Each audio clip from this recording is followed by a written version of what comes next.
Right. When it comes to AI, there is a lot of hype, and it's almost like everybody is racing towards what we can call as fear of missing out, right? So because there is such a big hype, everybody is like, hey, am I missing out something? Why is the world on fire about AI?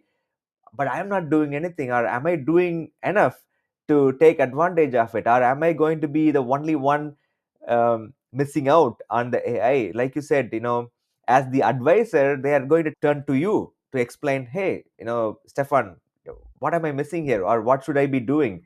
So you are saying that, starting an year ago, you started building this kind of a service and mindset to be that trusted advisor for these customers of yours. So what are some of those things that, I know some of those are might be confidential, but some of those things that you kind of, how do you train your team to become that advisors? Like, what are those initiatives, or how do you make your people get ready to serve these customers?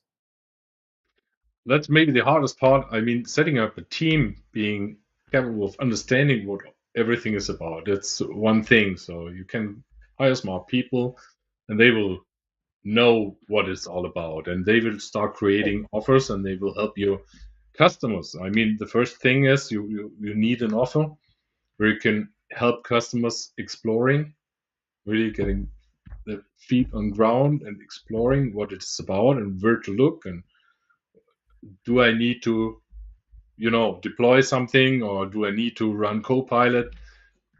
What do just a bit of leadership for your customers. I mean, we do have smart people, and we have a huge offering now, and that's okay. But the other part is you have to do the same inside your company. And yes, that's what even the salespeople. How do you Right. train common salespeople to understand what AI is about and what your offering is about, and how could they go out then and explain to their customers?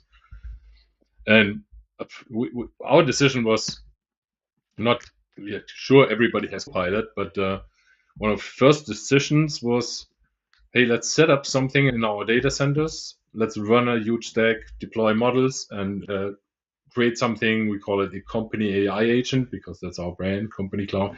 And we built our own AI stack with different models. So everybody in the company is pushed to use it.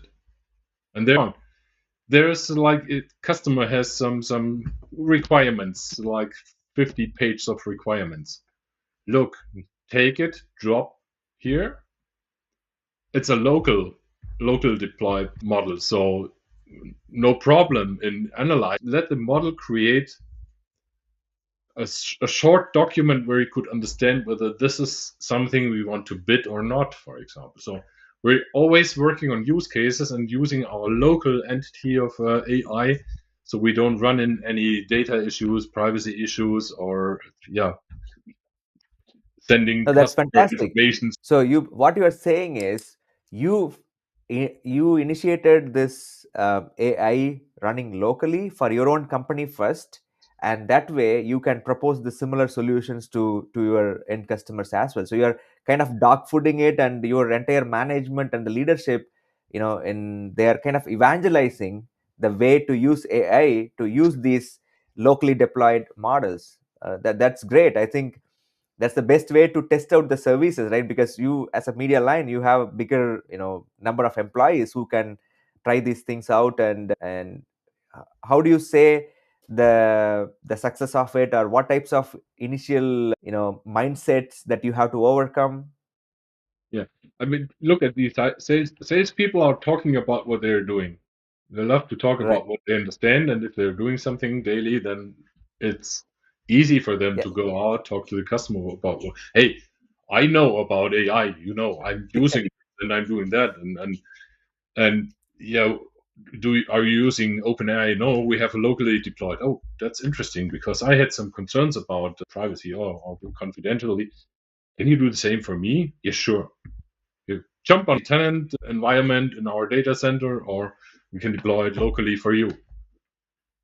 That's just two things that you have to put in their minds, and they can easily talk about it. I mean, Yeah, what are the best ways you can have, this is the best way to have them actually, experience it, so now they don't have to read about stuff. They are just, like you said, that's a fantastic way to train people, because now they're just talking about what they did or what they have been doing. And I think that that's a great thing. And it's a matter of mindset. So you could tell people, don't use AI because I want you to work hard, not smart. Yeah. I, and for us, it's like, hey, please use any tool you can use and talk to me that you used it, because I want to learn from you what you can get Mm, out. yeah. And that you should have abilities open. Definitely. Your company is very open and kind of enabling people, because they're kind of encouraged to find the most optimal way to get something done, right? Like you said, you can say don't use AI, but then either if they don't use it, they are not going to be able to perform at the level of somebody who's able to use these tools, or B, they are going to use it anyway. If they are smart, they are just not going to tell you, right? You don't see the problems that are generated through using it. I mean, if you're using ChatGPT to create documents, there's hallucination and there's some things where you think, oh, no. Yeah. And if you're open about who created a document, you know where to look at and know if you can scan and see if there is any problem coming up from, which is okay if you know. Very true. I think one of the sayings are about AI is AI going to replace people from the jobs? Basically, no, the AI is not going to replace the jobs, but people who know how to use AI are going to replace the jobs of people who doesn't know how to use AI, right? That is kind of Yeah. how to look at this. So I think it's great that you guys are pioneering this, and making it comfortable, right? Making it comfortable for both the company as well as the employees to leverage AI, and you are advocating the same thing for the customers.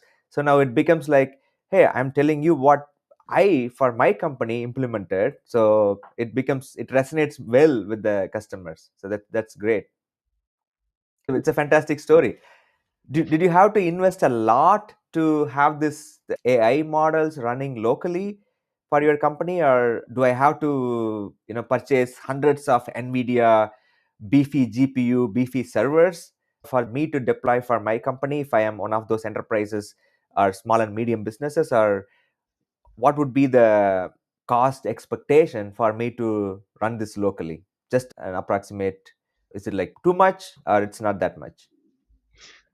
I think if you're starting with it, you don't need like the hell of compute power. I think we even started without having any NVIDIA cards in there and just using compute power. And I mean, the models are getting smaller, so you will need less power maybe. It's not like we do invest and we do a lot of research, but it is not like you're going bankrupt if you're starting with it. For us, I mean, we're a service provider. So we can always leverage what we are building in our data center. If the stack is built in the right way, if it's multi-tenancy capable, then you could leverage your invest and you then start selling pieces of it. Right.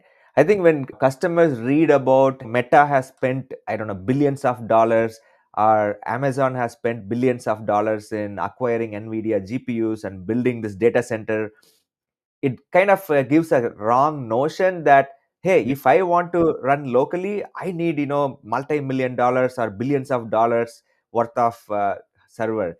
I think where, like you said, the difference between those type of investments versus what you need, the minimum thing that you need to run an already created model in your local data center, or in a data center like media line owned data centers, you don't need that much GPUs. I think that's something where people do not get it if they are not at the engineering side of things. Like you mentioned, you can run models locally just on a laptop as well. There are models that are small enough to fit even in a laptop. And just to get the type of scenario you mentioned, where you have certain document, give it to chat gpt type of thing that's running locally and get some insights out of it or get it summarized. You can do it with just run of the mill servers or laptops even. I think that is something it is not very much understood by many people. I think it's kind of making it as our mission to kind of bring this to all the customers that we interact with. Hey, with a click of a button, you can have your own AI model running, and the data is not shared with anyone.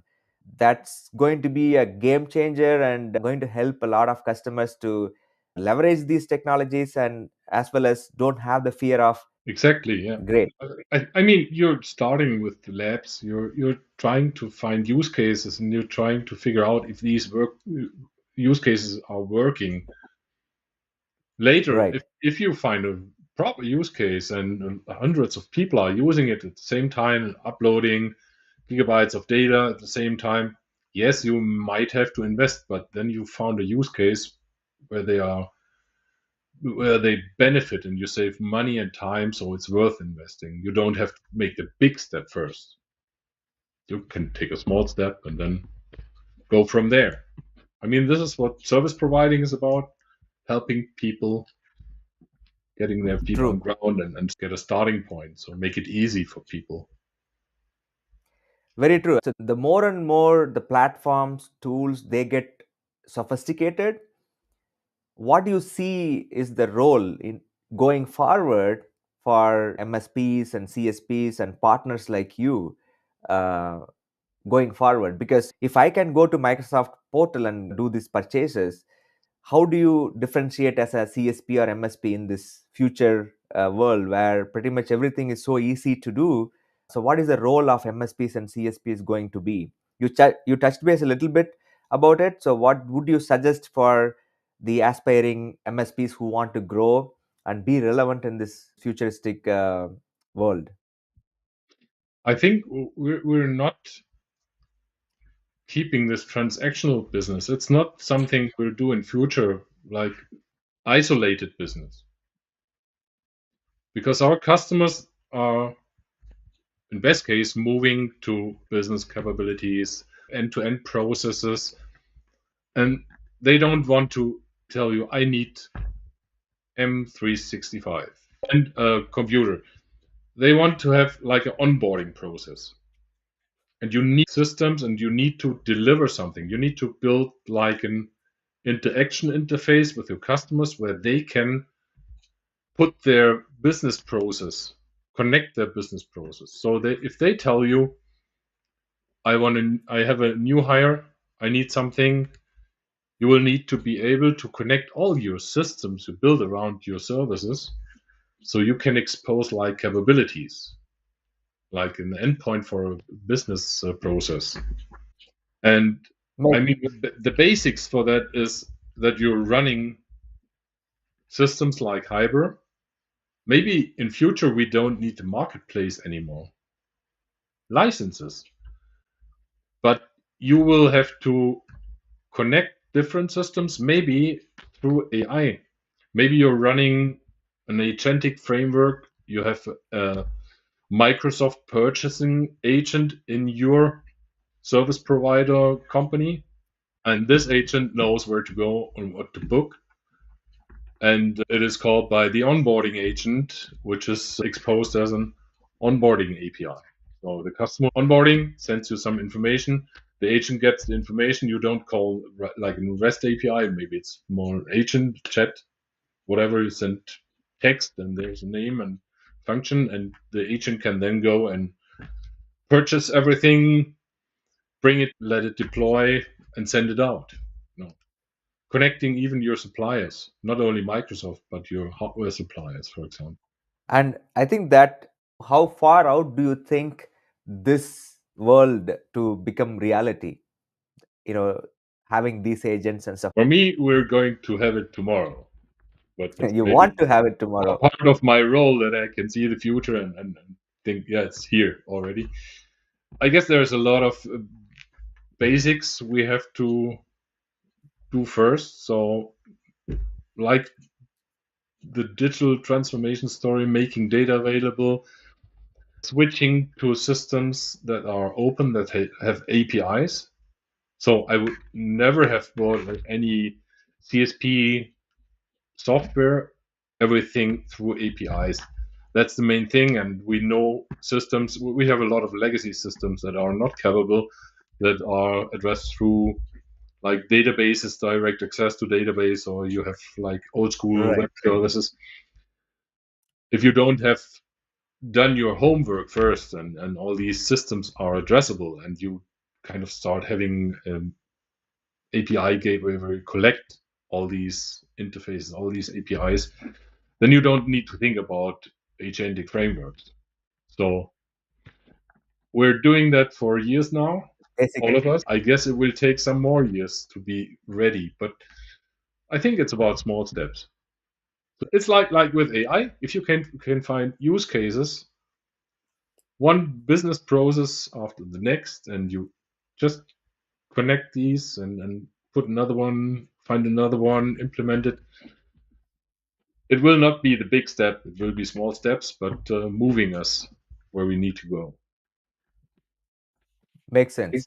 So the taking the baby steps today, so that in few months, few couple of years, we can realize this agentic kind of processes working together. So in terms of the trends that the MSPs and CSPs should be watching out for, AI is obviously one of those trends. What other trends that you see in the near future that CSPs and MSPs should be looking for? It's definitely automation. Okay. I mean, there's a lack of skills, and you can't hire enough people, so you can automate them. I mean, it's the same. You need APIs, obviously, to do that, but it's very important to stick to the automation part, because repeating things is nothing where you can take value out of. Need to find the sweet spots where you're really making money. Managed services is still a thing. That's everything we are creating should be something that we are offering as a managed service, because it's the same for our customer. Right. Our customers don't have enough time to deal with all these things, and what's it worth? It's like, why should I take care of partner center APIs from Microsoft? What kind of value am I generating for MediaLine if I know like 100% what the partner center API is like, and how it's moving, where it's going? I'm not generating any value for my company. And the same is for our customers. If they are running a data center, what kind of value are they creating? So they will rely on us to have someone taking care of their basic IT systems, security. I mean, obviously, security is a huge thing, and you can't do all the security um, tasks and understand what has to be done and keep up to it. You need partners who you can just rely on, who can take care of your security infrastructure, or even not even running it. You know, Right. So, how do you ensure security and compliance with transforming the digital operations? What do you see as risks, and how do you ensure, as a CSP and MSP, you are, having a secured, compliant processes?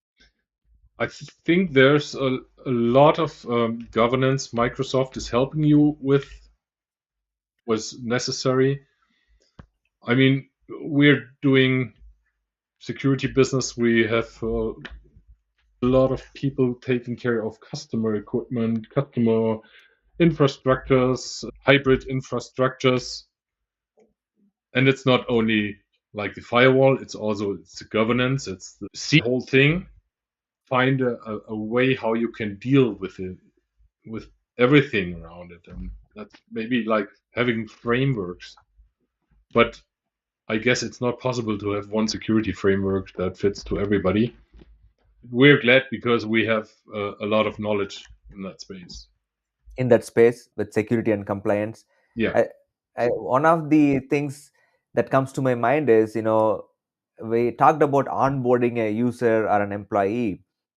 I find it also the offboarding. When somebody leaves the company, how are you able to remove access to, it's not just one tool these days, right? You have like 100, a typical organization probably uses at least 30 software tools, Canva to Adobe to Microsoft, there are like, even for a company like ours, if we look at all these SaaS softwares that we are using, it's mind boggling. And multiply that with the number of employees that they come and go. How do you guys manage this? Because I'm kind of expecting your customers are expecting you to take care of these type of business processes as well, right? Absolutely right. It's worse doing offboarding than onboarding, because if you're onboarding somebody, he will always complain that he does not have access and he needs access. Right. But if you offboard somebody, there's nobody's complaining. So you need Hmm. to have to make sure that you have a proper business process offboarding, which covers everything, maybe role based, so you know where to offboard.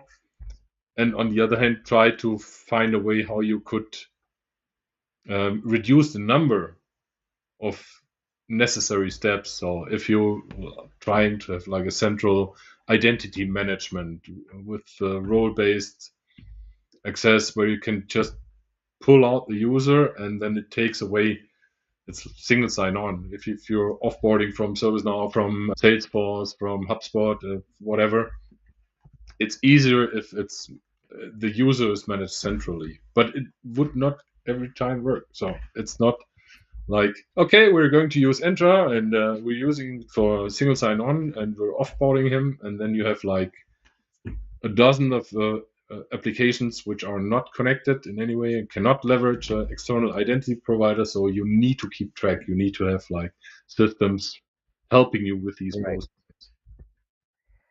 Definitely, I think that's something where we believe, software and tools like Hyber can help set up that processes and kind of trigger various events to various SaaS marketplaces or other legacy systems where, hey, you click one button that offboard this user, and you are able to orchestrate what are those processes that needs to happen. Okay, unassign the license in Microsoft Partner Center, and then remove the access in GitHub, remove the access from, I don't know, Nvidia, some run AI account, open AI account, there are.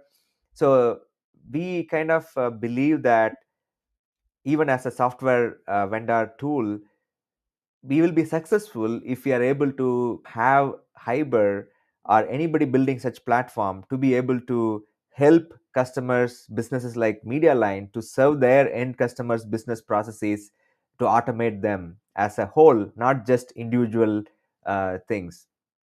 And offboarding has been a pain for me as a, a business owner. When I go and look at something like, man, that guy left the company 2 years ago, why is he still having access to one of those GitHub Yeah, repositories? Right. yeah, So definitely offboarding is a pain, and if you don't have a processes and tools set up properly, you can easily become non-compliant soon, right? yeah, with Microsoft, for example. So if you can Right. see there's a under usage of the purchased licenses, you could like raise a warning or whatever. But Yep. we're talking about AI. I mean, Cloud Azure is, or Hybrid is built for hybrid management. We could think about setting up services, AI services, which our customers can purchase through AI, and maybe it's even user based. So you can buy like 10 users AI chat agent. And Very true. And I think one is this type of user license assignment, where the utilization, like you said, Hyber already has these type of reports, dashboards where you can see unassigned licenses, and we generate, you can send emails for unassigned licenses. This also brings up this other point about the cloud spend, from the customers, right?